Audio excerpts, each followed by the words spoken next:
தந்தை மகன் தூய ஆவியின் பெயராலே ஆமேன். மத்தேயு எழுதின சிறிது வாசகம். அதிகாரம் 5, இறை வசனங்கள் 1 முதல் 12 முடிய. அக்காலத்தில் இயேசு மக்கள் கூட்டத்தைக் கண்டு மலை மீது ஏறி அமர அவருடைய சீடர் அவர் அருகே வந்தனர். அவர் திருவாய் மலர்ந்து கற்பித்தவை: ஏழையரின் உள்ளத்தோர் பேறு பெற்றோர், ஏனெனில் விண்ணரசு அவர்களுக்கு உரியது. துயருறுவோர் பேறு பெற்றோர், ஏனெனில் அவர்கள் ஆறுதல் பெறுவர். கனிவுடையோர் பேறு பெற்றோர், ஏனெனில் அவர்கள் நாட்டை உரிமை சொத்தாக்கிக் கொள்வர். நீதி நிலைநாட்டும் வேட்கை கொண்டோர் பேறு பெற்றோர், ஏனெனில் அவர்கள் நிறைவடைவர்.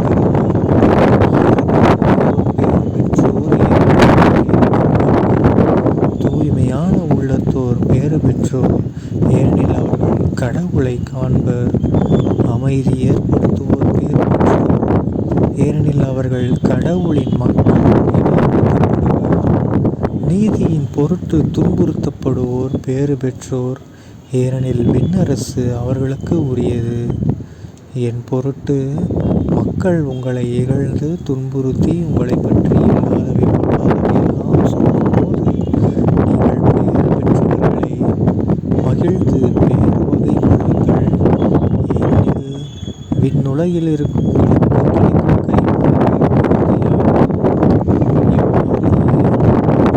கிடைக்கும் கைமாறு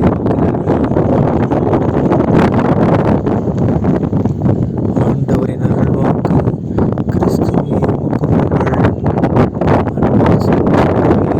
பொதுக்காலம் 10ஆம் வாரம் ஜூன் 10ஆம் தேதி 2024ஆம் வருடம் திங்கட்கிழமை. இன்றைய நற்செய்தியில் பாருங்க, நம்ம இயேசு கிறிஸ்து ஆண்டவர் அழகான ஒரு பொழிவு வசனங்களில் எடுத்து வைக்கிறார். ஓகேங்களா?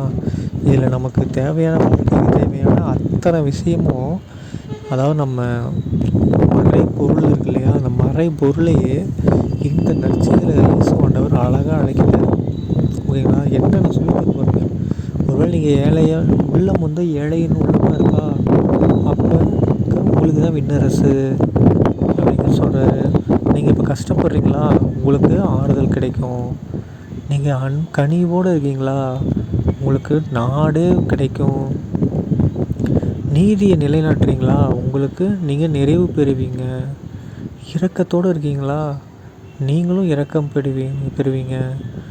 தூய்மையாக இருக்கீங்களா, நீங்கள் கடவுளை பார்க்கலாம். செம்ம இல்லை? இப்போ நம்ம கடவுளை பார்க்கணும் நிறைய பேருக்கு ஆசை இருக்கும். ஸோ நம்ம தூய்மையாக இருந்தோம்னா கண்டிப்பாக என்ன பண்ணலாம், கடவுளை பார்க்க முடியும்னு சொல்கிறாரு. அதுக்கப்புறம் அமைதியை ஏற்படுத்தணும் அப்படின்னா நாம் கடவுளுடைய மக்கள். நாம் கடவுளுடைய மக்கள்னால் என்ன பண்ணணுமா, அமைதியை ஏற்படுத்துகிறவங்களா இருக்கும். அதே மாதிரி நீதியின் பொருட்டு நம்ம துன்புறுத்தப்பட்டோம்னா விண்ணரசு நமக்கு தான். ஏன்னா இந்த மண் அரசில் வேணால் நம்ம துன்புறுத்தப்படலாம், ஆனால் விண்ணரசு நமக்கு தான். ஓகேங்களா? அதே மாதிரி இயேசு கிறிஸ்துவை மையமாக வச்சு நம்மளை யாராவது கஷ்டப்படுத்தி துன்புறுத்தி இல்லாதவர்களாக சொன்னாங்கன்னா அப்பயும் நம்ம பேறு பெற்றவர்கள். ஏன்னா விண்ணுலகில் நமக்கு கிடைக்கும் கைமாறு மிகுதியாக இருக்கும். ஒன்றே ஒன்று மட்டும் நீங்கள் எப்பயுமே புரிஞ்சுக்கணும். என்னது, நாம் இந்த பூமியில் வாழ்கிற வாழ்க்கை வெறும் 70 வருஷமோ 80ஓ 90ஓ 100 வருஷமோ தான். அதுக்கப்புறம் நம்ம வாழ்க்கை எங்கே, விண்ணுலகில். பூமியில் நீ நல்லவன் பேர் வாங்கிட்டா விண்ணுலகில் கண்டிப்பாக நீ என்னவாக தான் இருப்ப, கெட்டவனாக தான் இருப்ப.